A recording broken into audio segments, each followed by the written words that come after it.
Cette vidéo va porter sur une stratégie de choix de matériaux. Par exemple, quand on a un système à concevoir, on sait comment on va l'utiliser, par contre on ne sait pas forcément en quel matériau, c'est-à-dire en quelle matière, on souhaite le réaliser. On va commencer par essayer de faire un exemple où on va illustrer un choix de matériaux en n'utilisant aucune technique mathématique, en se basant simplement sur des résultats de logiciels de simulation. Puis après, on va essayer de voir une méthode qui, elle, est plus mathématique, qui va reposer sur les lois de la physique que l'on peut voir de par ailleurs dans un cours de mécanique ou dans certaines des vidéos qui sont présentées sur ma chaîne. Et en s'appuyant sur ces lois de la mécanique, par exemple, on va être capable de déterminer quels matériaux vont mieux répondre aux critères que l'on sait imposer. Pour expliquer ce que l'on va essayer de faire, je vais prendre pour exemple ce carter-là. Le carter suivant, on va essayer de le réaliser dans différents matériaux. Et ce que l'on va essayer de chercher ensemble, c'est en quel matériau on va pouvoir le réaliser pour sa masse minimale. Alors ce que j'ai fait dans la CAO, je l'ai paramétré de manière à pouvoir faire varier assez rapidement l'épaisseur du carter. Ça va être un paramètre que je peux faire varier avec les équations de mon logiciel de CAO. Donc, je fais varier l'épaisseur. Dans ma CAO, j'ai aussi une simulation mécanique qui va suivre. Je vais pouvoir donc solliciter mécaniquement, c'est-à-dire produire des chargements sur ma pièce après avoir modifié son épaisseur. Et ensuite, l'analyse va me donner les contraintes équivalentes de von Mises qu'il va y avoir dans la pièce. Alors on va dire que la pièce ainsi produite va pouvoir être réalisée dans chacun de ces trois matériaux pour lesquels on connaît module de Young, E, coefficient de Poisson, limite élastique, RE, et masse volumique, ρ. On va essayer de chercher quelle est la construction qui permet de résister avec un coefficient de sécurité de 2,5 et qui aura la masse minimale. En faisant varier l'épaisseur sur SolidWorks, je vais pouvoir lancer des simulations et mesurer, grâce à la simulation mécanique, les contraintes qu'il va y avoir dans le matériau. Alors bien sûr, les contraintes sont censées changer en fonction du matériau. Il se trouve que pour les trois matériaux que l'on souhaite choisir, elles varient finalement assez peu au niveau du résultat de la simulation. Ensuite, ce que l'on va faire, on va comparer l'épaisseur à la masse de la pièce. Donc quand je modifie l'épaisseur, je peux mesurer dans SolidWorks la masse de la pièce, ainsi que la contrainte de la simulation à la limite élastique admissible par mon matériau divisé par le coefficient de sécurité. Par exemple, ici, pour ma première ligne, si je prends une épaisseur d'1,5, ma pièce est bien sûr très légère, par contre elle ne va pas résister. Effectivement, elle a une contrainte trop élevée par rapport à ce que peut accepter le matériau, 68 mégapascales. Par contre, pour une épaisseur de 2,5 mm, je me rends compte que la contrainte est beaucoup plus faible et que la pièce va donc pouvoir résister.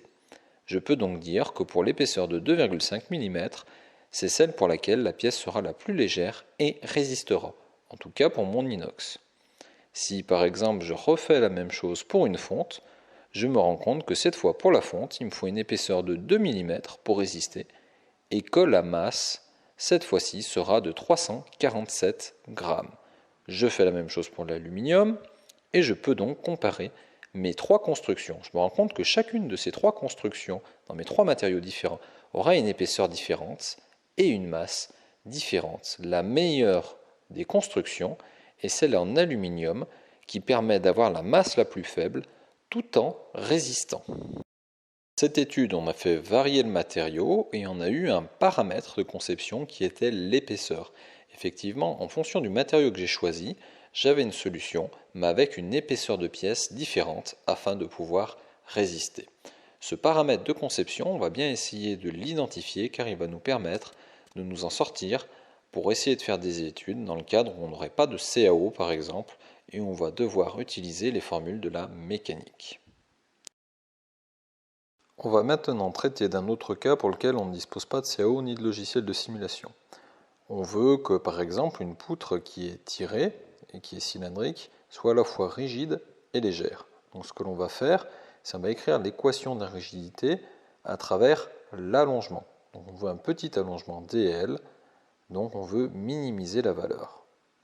D'autre part, on va écrire la légèreté à travers la masse, que l'on essaiera elle aussi de minimiser. La masse, c'est la masse volumique multipliée par le volume. Et l'allongement, tout à l'heure, c'était égal à la force fois la longueur de la poutre divisé par le module de Young fois la section. Maintenant, ce qu'il va falloir faire, maintenant que j'ai réécrit mes critères de manière physique, c'est définir un paramètre de conception. Le paramètre de conception qu'on avait pris tout à l'heure, c'était l'épaisseur de la coque. Ici, on va choisir quelle chose a le droit de varier en fonction du matériau que je vais pouvoir choisir. Ici, je vais m'imposer que la longueur est fixe. Par contre, je vais permettre à la section de varier de manière complètement indépendante de tout le reste.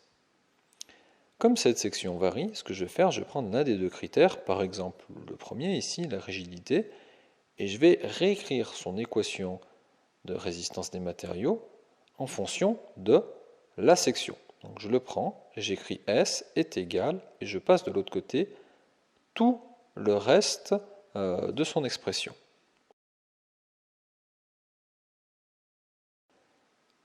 Cette expression-là, ensuite de S, ce que je vais faire, je vais la mettre dans l'autre expression du deuxième critère, ici la légèreté, et je vais remplacer. Je vais réécrire tout ça, ça va me donner une grande équation dans laquelle je vais retrouver la masse, l'allongement dl, des caractéristiques du matériau, module de Young E et masse volumique ρ, ainsi que dimension L et force sur l'échantillon. Par contre, je ne vois pas apparaître le paramètre de conception, et ça c'est important. J'identifie quels sont les critères, ici dans cette grande équation, et ce que je vais faire, je vais les mettre du même côté de l'égalité. Je sais que ces deux critères, une fois que je les mets du même côté de l'égalité, ils doivent être indépendamment, chacun petits.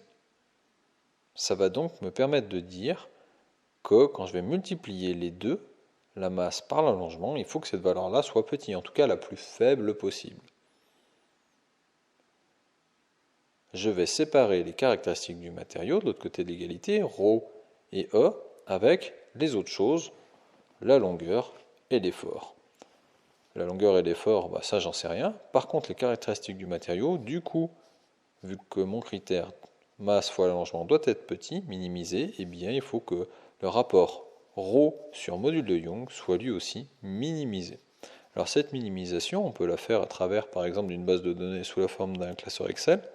Il suffit dans une cellule critère écrire la formule ρ divisé par E, et ensuite, une fois que cette formule a été écrite, donc j'ai une colonne critère qui s'affiche en valeur, il me suffit de trier cette colonne pour récupérer la valeur la plus faible. Les valeurs les plus faibles, ça sera donc les matériaux qui correspondent le mieux à mes deux critères, et simplement ces deux critères. Il y a aussi la possibilité d'utiliser un logiciel graphique de choix de matériaux. Pour utiliser ce genre de logiciel graphique, il va falloir que l'on sépare les caractéristiques du matériau et qu'on les passe de part et d'autre de l'égalité. Alors ce que je vais faire, je vais passer m fois dl divisé par l carré fois f, je vais dire que c'est une valeur grand X dont je ne m'intéresse pas. Et je vais donc séparer, mettre E d'un côté de l'égalité et ρ de l'autre côté de l'égalité. Ça me permet donc de tracer un graphique avec E et ρ en abscisse et en ordonnée, et je vais pouvoir tracer une pente de 1 entre ces deux graphiques, et tout ce qui est placé sur la pente de 1 va me permettre donc de trier les matériaux. Si je suis au-dessus de cette pente de 1, je vais donc être avec une densité élevée à module de Young faible, et si je suis en dessous de cette courbe, je serai plutôt avec une densité faible et un module de Young élevé, donc c'est-à-dire ce que je souhaite. Donc les matériaux que je souhaite, ils sont plutôt à droite ici. Et tous les matériaux qui seront sur la même droite de 1 auront exactement la même section pour la même rigidité. Il est possible que le critère prenne la forme encadrée ici avec une puissance. Dans ce cas-là, ce que l'on va faire, on va écrire le logarithme de tout ça. Donc le logarithme de ρ est égal au logarithme de x plus le logarithme de E multiplié par 2. Effectivement, si je fais un logarithme de E au carré, c'est comme si je fais 2 fois le logarithme de E. Et le logarithme d'une multiplication, c'est la somme des logarithmes. Et en fait, tout ça, je vais l'identifier à une courbe y qui est égale à x plus b. Y, c'est le log de ρ. Le 2, c'est le coefficient directeur, en tout cas la pente de ma droite. Et le log de x, qui est une valeur inconnue, eh bien ça va être l'ordonnée à l'origine, ici, b. Comme je ne connais pas l'ordonnée à l'origine, je peux donc balader une droite de pente 2. Donc en abscisse et en ordonnée, plutôt que mettre e et ρ, je vais mettre log de e et log de ρ. Et ça tombe bien, car dans les graphiques, dans ce genre de logiciel, eh bien, on voit que c'est une échelle logarithmique au niveau des x et des y. Donc quand je trace cette pente de 2, eh bien, cette fois-ci, je sais que je dois me placer en dessous de la pente pour avoir un module de Young élevé, donc une grande rigidité, et une masse volumique faible. Si en comparaison je retrace la pente de 1 de tout à l'heure, je vois qu'effectivement, je vais avoir grosso modo les mêmes matériaux en dessous de la courbe, mais pas tout à fait les mêmes au niveau de l'extrême. En conclusion de cette vidéo, on a vu que l'on pouvait déterminer mathématiquement une relation à avoir entre les caractéristiques des matériaux. Il faut faire par contre très attention quand on veut vraiment choisir un matériau pour un système technique, de ne rien oublier. Se contenter de simplement un ou deux critères pour opérer un choix de matériaux, c'est prendre le risque d'oublier tout un tas d'autres critères, comme par exemple le prix, l'usure au frottement, etc., qui vont faire qu'au final, le matériau que l'on va choisir va ne pas être optimal. Ce qu'il faut faire, si on utilise peu de critères, c'est quand même garder dans nos choix toute une plage des meilleurs matériaux pour ensuite pouvoir déterminer parmi ces meilleurs matériaux lequel on va pouvoir utiliser ensuite.